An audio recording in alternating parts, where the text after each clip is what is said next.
रात के 11:30 हो चुके थे। पूरे घर में गहरा सन्नाटा पसरा था, सिवाय एक कमरे से निकलती हल्की हल्की सिसकारियों के। मैं नेहा 18 साल की अपनी छोटी सी कोठरी में लेटी हुई थी। मेरी दीवार काफ़ी पतली थी और पास वाले गेस्ट रूम से हर तरह की आवाज़ आसानी से आ जाती थी। आज फिर वही सिलसिला शुरू हो गया। चाची और भैया के बीच बहस छिड़ गई। शुरू में तो बस धीमी फुसफुसाहट थी, फिर आवाज़ें तेज़ होने लगीं। बस करो राहुल, आज छोड़ दो। चाची की आवाज़ थकी और उदास लग रही थी। तुम हर बार यही करते हो, कब मानोगे? भैया की आवाज़ में झुंझलाहट और चाहत दोनों घुली हुई थी। मैं चुपचाप बिस्तर से उठ खड़ी हुई। मेरे कमरे में एक पुरानी वाली खिड़की थी जिसकी जाली ढीली पड़ गई थी और हवा के साथ पड़ोस के कमरे की हर बात साफ सुनाई देती थी। मैंने कान जाली से सटा दिए। अंदर का मंजर देखते ही मेरी सांसें थम सी गईं। भैया चाची को बिस्तर पर धीरे से लिटा रहे थे।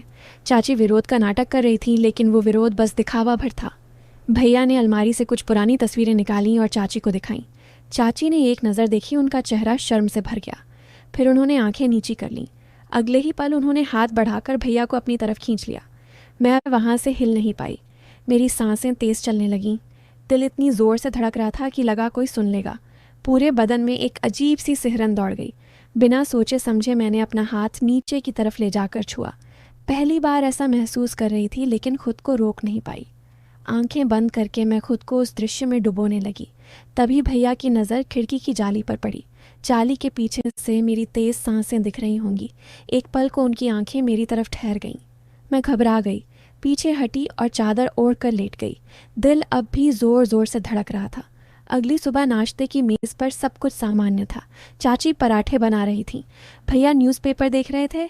मैं चुपके से भैया को निहार रही थी। उनकी नज़र मुझ पर टिकी। वो हल्के से मुस्कुराए। वो मुस्कान पहले कभी नहीं देखी थी।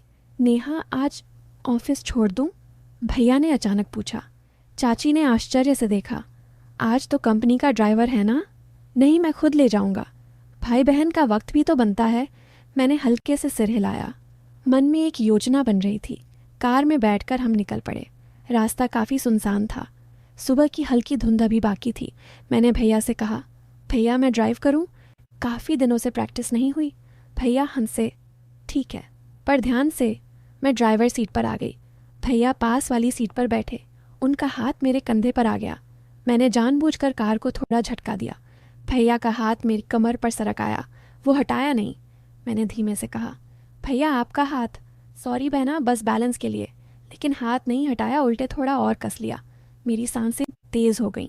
मैंने कार सड़क किनारे रोकी। क्या हुआ? भैया ने पूछा। कुछ नहीं, बस थकान लगी। हम दोनों बाहर निकले। चारों तरफ कोई नहीं था। भैया मेरी तरफ मुड़े।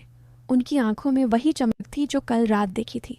नेहा, तुमने कल रात? मैंने नज़रें झुका लीं। सॉरी भैया। भैया ने मेरी ठुड्डी ऊपर की। तुम समझती हो ना ये सब? मैंने उनकी आंखों में देखा। भैया चाची आपको संतुष्ट नहीं कर पाती। मैं रोज़ देखती हूँ। एक पल खामोशी छा गई। फिर भैया ने मुझे अपनी बाहों में जकड़ लिया। पहली बार किसी ने मुझे इतने करीब से चाहा था। हमारी सांसें एक हो गईं। भैया के होंठ मेरे होंठों से मिले। मैंने कोई विरोध नहीं किया, बस आंखें मूंद लीं। हम वहीं पास के पेड़ की छांव में बैठ गए। भैया ने धीरे धीरे मेरे कपड़े सरकाए। मैं थर थर काँप रही थी, लेकिन रुक नहीं पाई। भैया ने मुझे वो सब सिखाया जो मैंने कभी सोचा भी नहीं था। दर्द हुआ, लेकिन उस दर्द में एक अजीब सा आनंद भी था। मैंने भैया का नाम लिया। वो और जोश में आ गए।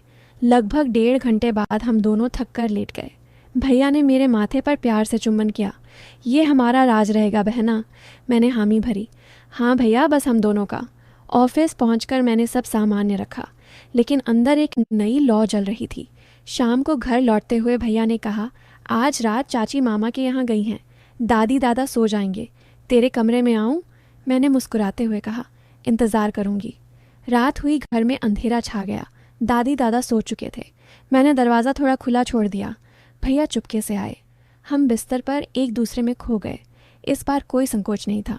भैया ने मुझे पूरी तरह से अपना बना लिया। मैंने भी उन्हें पूरा साथ दिया। हर स्पर्श में नई दुनिया खुल रही थी। सुबह होने से पहले भैया चले गए। मैं बिस्तर पर लेटी सोच रही थी, ये गलत है या सही? लेकिन उस पल सिर्फ एक बात साफ थी, मैं अब पहले वाली नेहा नहीं रही। कुछ दिनों बाद चाची ने नोटिस किया कि भैया अब ज़्यादा खुश रहते हैं। वो बोली, राहुल आजकल तुम बहुत अच्छे लग रहे हो, क्या बात है? भैया ने मुस्कुराकर कहा, बस घर में सब ठीक है। मैं चुपके से हंस पड़ी। मेरा राज सुरक्षित था। भैया अब हर रात मेरे पास आने लगे। हमने नए नए अंदाज आजमाए, कभी टेरेस पर, कभी गाड़ी में, कभी मेरे कमरे में। हर बार वो चाहत और गहरी होती गई। एक दिन चाची ने अचानक कहा, नेहा, तुम्हारी सहेली ने बताया कि तुम रात को देर तक जागती रहती हो, क्या बात है? मैंने हंसकर टाल दिया, कुछ नहीं है चाची, बस पढ़ाई। लेकिन अंदर से डर भी लग रहा था, क्या कभी ये राज खुल जाएगा या हम यूं ही छिपते रहेंगे? आज भी जब रात होती है तो मैं भैया के आने का इंतज़ार करती हूँ, और जब वो आते हैं तो पूरी दुनिया भूल जाती हूँ, सिर्फ हम दोनों बच जाते हैं एक ऐसी आग में जो कभी ठंडी होने वाली नहीं लगती।